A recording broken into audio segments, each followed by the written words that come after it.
Namo Buddhaya, the Satasahasrika Prajnaparamita Sutram, the Lord Sutra on Perfect Wisdom, the chapter 80th, the absence of all defilement and purification, the four perverted views.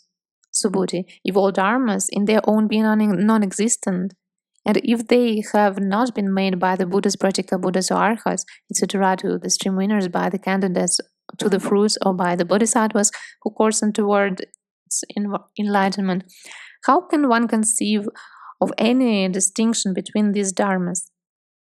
And how can one respectively determine them as denizens of the hells, as animals, etc., to as humans?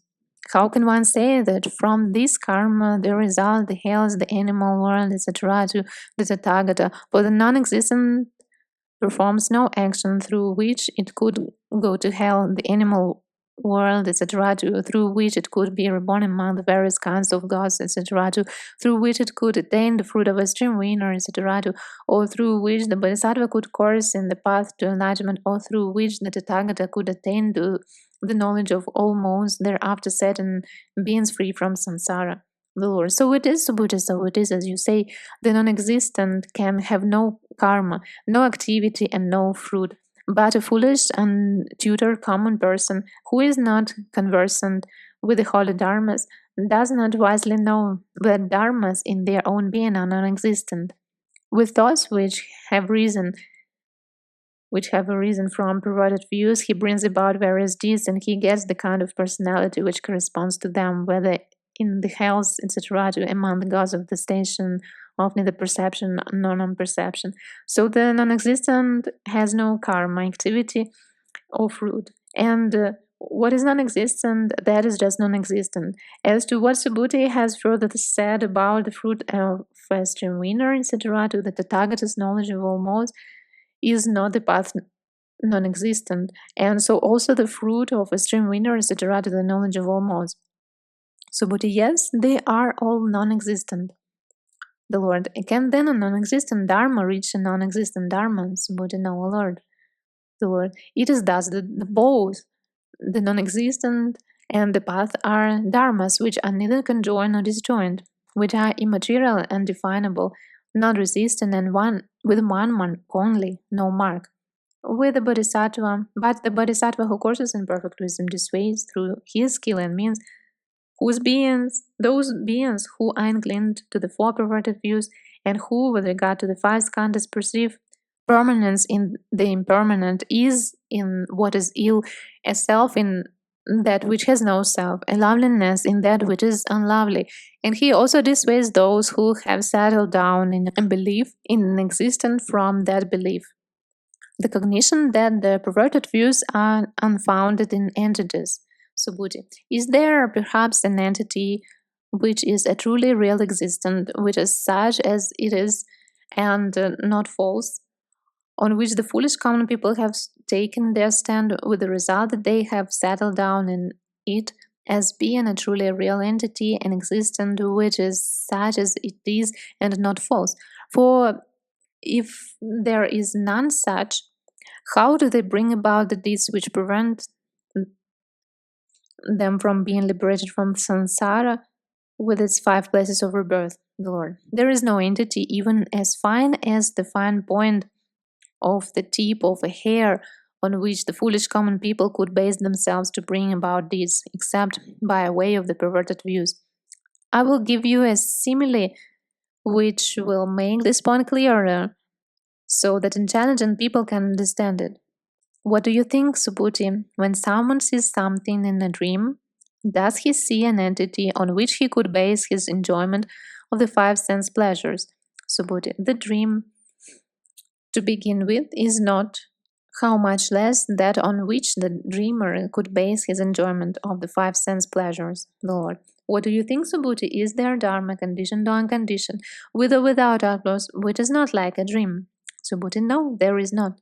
The Lord, does samsara with its 5 classes of rebirth exist in a dream? Subhuti, no, O Lord. The Lord, what do you think, Subhuti? Does there take place in a dream the development of the path, thanks to which one would be neither defiled nor purified? Subhuti, no, O Lord. That dharma sees in a dream is a non-entity outside all conceptions, and it cannot be conceived by any words or verbal expressions.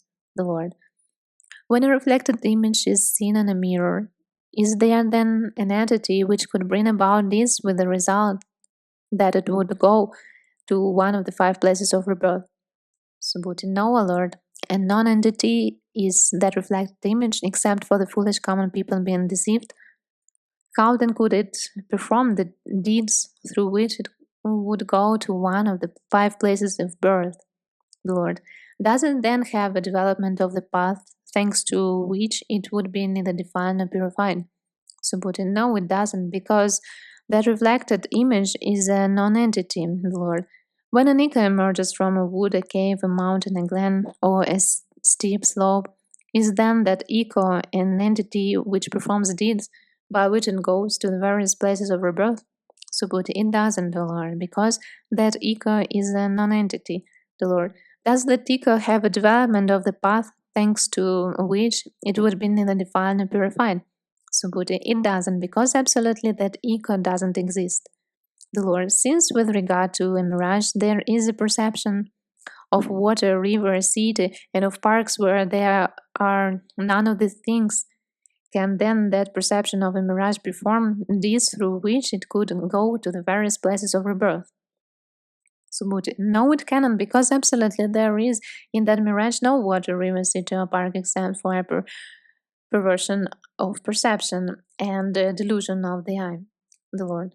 Does there take place in this perverted perception development of the path thanks to which it would be neither defiled nor purified? Subhuti, no, O Lord. The Lord. If a magician had conjured up various illusions such as the body of an elephant, a horse, a bull, an army division, or a chariot, a woman, a man, would then that illusion be an entity which performs deeds through which it would go to various places of rebirth? Subhuti, no, O Lord, no entity corresponds to that illusion, not even one as tiny as the fine point of the tip of a hair, so there is nothing on which these deeds could be based. The Lord. Could it then have a development of the path thanks to which it would be neither defiled nor purified? Subhuti, no, O Lord. On the part of a dharma which is a non-entity, how could there be a development of the path, or a defilement or purification? The Lord. Is an illusory magical creation conjured up by the Tathagata an entity which performs deeds through which it would go to the various places of rebirth? Subhuti, no, O Lord, that magical creation is a non-entity, the Lord. Could then that illusory magical creation have a development of the path, thanks to which it would be neither defiled nor purified? Subhuti, no, O Lord, the Lord. What do you think, Subhuti? Is anyone there indefiled or purified? Subhuti, no, O Lord, the Lord. Just because there is no one who is defiled or purified, so there is no defilement or purification. And why? It is because they have stood in eye-making and mind-making, then beings are defiled or purified. But since one who sees true reality is neither defiled nor purified, there is in fact no defilement or purification. This is the end of 80th chapter of the large Sutra on perfect wisdom, the Satasahasrika Prajnaparamita Sutram.